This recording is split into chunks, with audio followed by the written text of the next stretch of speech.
अब क्या बताया है इस शब्द में, इस वाणी में? ये शब्द जो है वैसे कबीर परमेश्वर जी का है।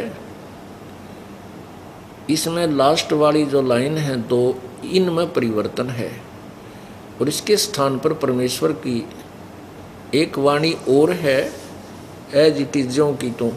वो कबीर शब्दावली के अंदर लिखी हुई है। उसमें एक और दोहा है, एक और कली है उसमें। भाई उठ सवेरे ओका भर लिया के जाग्या नर भाग रे।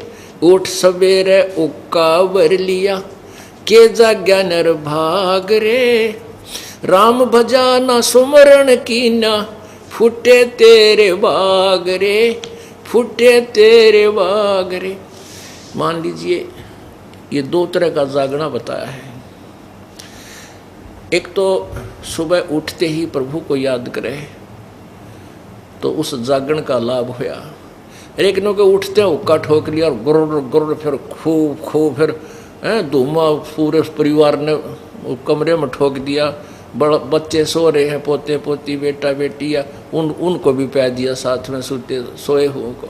तो फिर के जाग्या नर भाग रे, ऐसा था पड़ा रहता पाछे उठ ले और बड़काते। तो जाग गए तो भगवान ने याद करे। दूसरा जागना ये है कि हम इस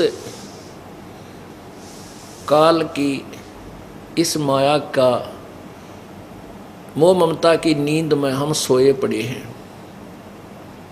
और परमात्मा की ये प्रेरणा, ये आवाज़ प्रभु की जो ये दास लगा रहा है, एक परमात्मा का भेजा हुआ कुत्ता बनकर आप धनियों को जगा रहा है भौंक भौंक के।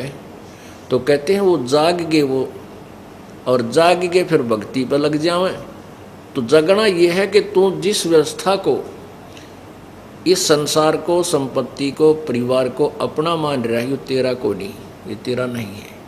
ये जागना है। ये भगवान के बच्चे हैं, वो तेरे संयोग संस्कारवश तेरे पास आए हुए हैं। अपना अपना संस्कार पूरा होते हुए वो चले जाएंगे, तेरे डांटे नहीं डटेंगे। जिसका भी जब संयोग पूरा हो जाएगा वो वहीं शरीर छोड़ जाएगा, किसी के रोक के नहीं रख सकते। मेरी शरण में आ जाओगे, प्रभु की शरण, कबीर परमेश्वर कहते हैं मेरी शरण में आ जाओगे तो मैं फिर तुम्हारे ये जो संस्कार है इनको भी ठीक ढंग से पूरे करवा दूंगा। और मान लीजिए किसी बालक की मृत्यु होनी है और उसने नाम ले लिया और वो सही नियम पर रुक रहा है तो उस बच्चे को भी जीवन दे दूंगा। मेरी तो सारी तो आत्मा मेरी है, तो उसका भी कल्याण करूंगा और तुम्हारे चोट भी ना लगेगी बेटा मर गया, उनका तुम्हारा लेन देन भी ठीक करवा दूंगा। पर तुम गफलत कर जाते हो परमात्मा के चरणों में। मान लीजिए आपका ऐसा शुभ संस्कार है कि अभी कोई चोट लागनी नहीं और आप इस शरण में आ गए, आपको और लाभ गणा मिलेगा, क्योंकि पहला संस्कार तो अच्छा है ही यार, साथ में ये मालिक का और एक्स्ट्रा ऐड मिल गई तो और गुणे सुखी हो जाओगे। फिर क्या होगा, फिर आप गफलत अवश्य करोगे। ये नियम है इस काल का, इस लोक का। और गफलत करोगे तो कितना लोक लाज में आकर कोई नियम भंग कर दोगे। और नियम भंग होने के बाद मान लीजिए कोई ऐसा बुरा संस्कार आपका आसपास था जिससे कोई घटना, दुर्घटना जबरदस्त घटनी थी, तो फिर वह घट जाएगी, वो आपका चोट लग जाएगी, क्योंकि आपने परमात्मा का जो कंबल दिया था सर्दी से बचाव के लिए वो उतार दिया, फिर नमूनिया होगा ही होगा। तो परमेश्वर क्या कहते हैं कि ऐसा जो आपको दुख निवारण नहीं करूंगा जिससे तेरा मोक्ष मार्ग में बाधा बढ़े। इसलिए परमात्मा हमें क्या याद दिलाते हैं कि तुम एक डिमांड और कर लियो।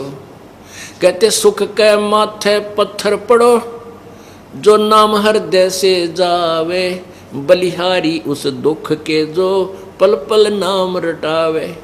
कि हे भगवान ऐसा सुख भी ना दिए जिससे तेरा नाम भूल जाऊं, आग लगे से सुख है। और वो दुख, ऐसा दुख भी वरदान है हमारे लिए जो आपकी याद दिलाता रहे, रह रह के आपको याद करता रहूं। ऐसा दुख भी दिए रखना परमात्मा, कि तेरी भूल ना पड़ जाए।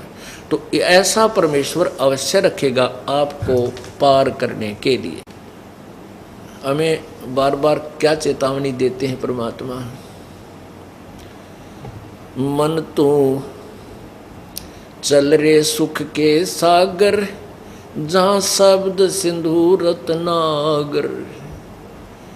मन तू चल रे सुख के सागर, जहाँ शब्द सिंधु रत्नागर। शब्द जैसे शब्द स्वरूपी राम अविनाशी परमेश्वर, शब्द कभी नष्ट नहीं होता। शब्द सिंधु, सिंधु माने वहाँ अविनाशी अमरत्व का सागर है। शब्द सिंधु रत्नागर, ओहो, रत्न मोक्ष रूपी रत्नों का आगार माने डिपो, यानी खान है वो। तो क्या कहते हैं, मन चल रहे सुख के सागर, जहाँ शब्द सिंधु रत्नागर। अब सुख सागर किसे कहते हैं कि जहाँ दुख ना हो। जैसे सागर में, समुद्र में जहाँ तक देखा जल ही जल होता है, उसमें अन्य वस्तु नहीं होती है। तो इसी प्रकार सुख सागर का अर्थ है कि सतलोक वो स्थान है जहाँ दुख नहीं है। शंखों लहर मेहर की उपजें, कहर नहीं जा कोई। दास गरीब अचल अविनाशी, सुख का सागर सोई। शंखों लहर मेहर की उपजे, जैसे दिन में या 2-4 दिन में एक कुछ अक्षण ऐसे आते हैं, आत्मा इतनी आत्मविभोर हो जाता है ये प्राणी, और अंदर से एक इतनी अच्छी हिलोर सी उठती है कि दुश्मन भी दुश्मन नज़र नहीं आता है, सब अपने से नज़र आते हैं। उसके प्रति भी प्यार भर आता है, लेकिन वो होता है थोड़ी सी देर का। वो जो सुख है वो बिल्कुल न्यारा है। ना वो कितनी संतान उत्पत्ति, तो वो संतान प्राप्ति से हो सकता, ना चाहे करोड़ रुपये धन मिल जाए उससे भी वो सुख वैसा नहीं हो सकता। वो शंखों लहर मेहर की उपजे, उस सतलोक के अंदर ऐसी ऐसे सुख, ऐसा ऐसा जो प्रेरणाएं हैं, हिलोर शंखों लहर मेहर की उपजे, और कहर नहीं जा कोई। यहाँ तो वो कुछ ही अक्षरों की होती, वह मेहर की लहर, यानी सब पर दया आती है, और उसके बाद फिर वो ज्यों के त्यों कहर की लहर, न्यों कर दूंगा न्यों कर दूंगा।